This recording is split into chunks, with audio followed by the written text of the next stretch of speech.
Welcome to A New Earth, Awakening to Your Life's Purpose, a worldwide web event.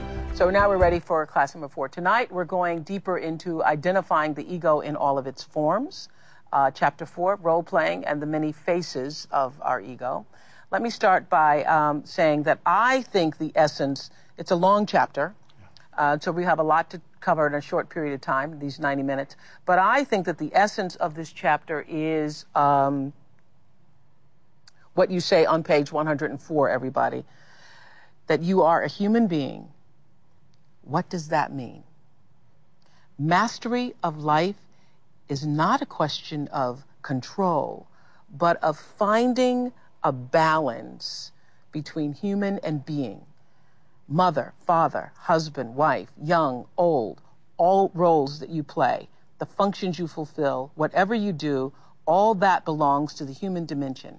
It has its place and needs to be honored, but in itself it is not enough for a fulfilled, truly meaningful relationship or life.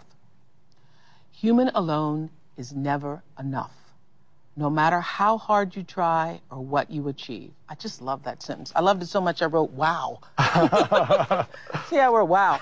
Human alone is never enough, no matter how hard you try or what you achieve. Then there is being. It is found in the still, alert presence of consciousness itself. The consciousness that you are. Human is form, being is formless. Human and being are not separate, but interwoven.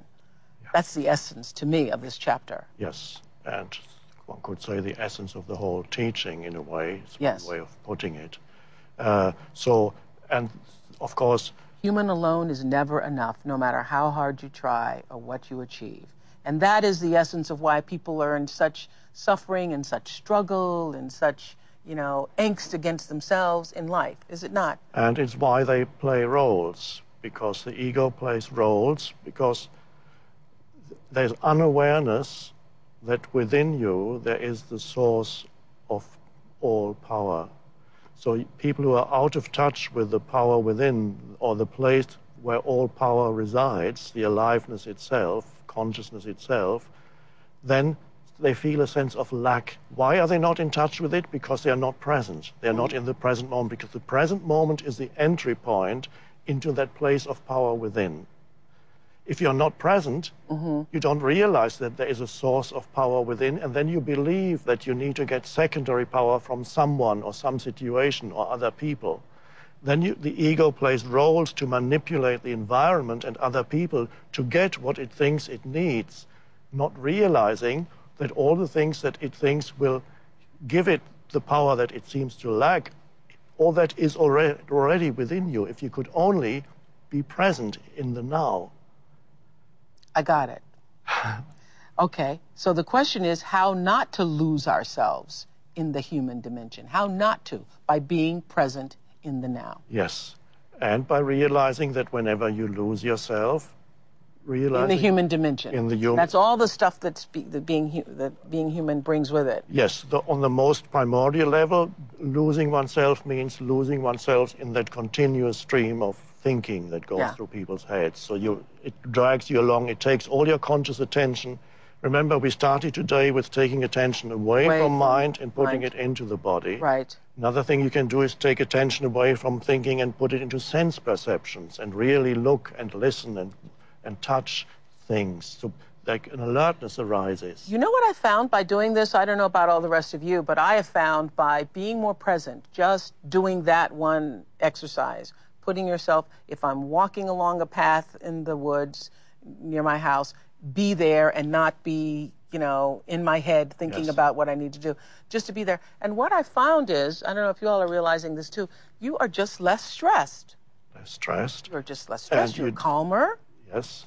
And you don't carry the heavy burden of a personality or me with the burden of past and future, my problematic future, my problematic past.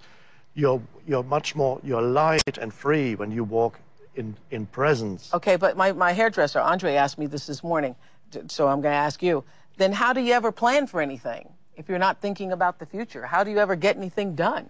You plan in the present moment. When the time comes to plan, and the time is not when you're walking in the woods, when you're walking in the woods, the time is to be present. Unless you want to go to the woods to plan. You could go to the woods to plan? You could, yes, Yeah. you could. But it's much more likely that your planning is going to be fruitful if it is preceded by a period of presence and stillness. All right. Any mind activity is much more likely to be beneficial and to be creative if it's preceded by presence and stillness. And then you apply the mind and say, okay, what do I have to do today? And then you make a list. So if you're going to be in the future, do that as a concentrated event or Yes. experience. Yes. Say, now I'm going to sit and plan. Yes, and don't and Think then about tomorrow. once you've done that, then you know this is what I have to do, so that you're not continuously in the next moment. You don't project yourself. You play mental movies about what you're going to say when that situation arises. So you trust in life that whatever it is that you need when the future comes will be there. So that's as far as practical matters are concerned, future is simply something that you use, like I call it a clock time. You make an appointment for tomorrow.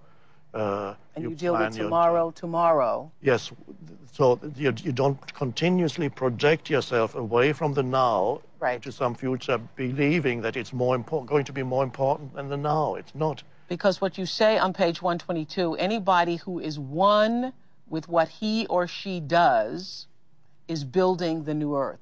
Yes, That's how you do it. being one with what you're doing means being total in what you do, so that the main focus of your attention is not where you want to get to. You know where you want to get to. Right. But the main focus of your attention is on the actual doing now. So this is what the energy flows fully into this.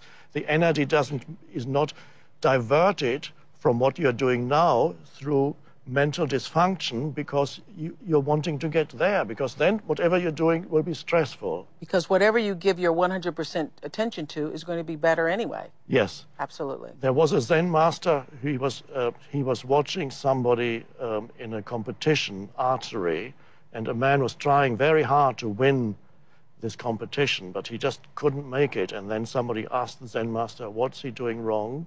And the Zen master said, his need to win drains him of power. Wow. And so his need to win is some future. He wants to have some future moment where he's going to be fulfilled. Wow. So his attention is not totally in the now. So the now, where all power resides, Wow. this power that resides in the now cannot flow then into what you're doing. The openness isn't there. Yeah.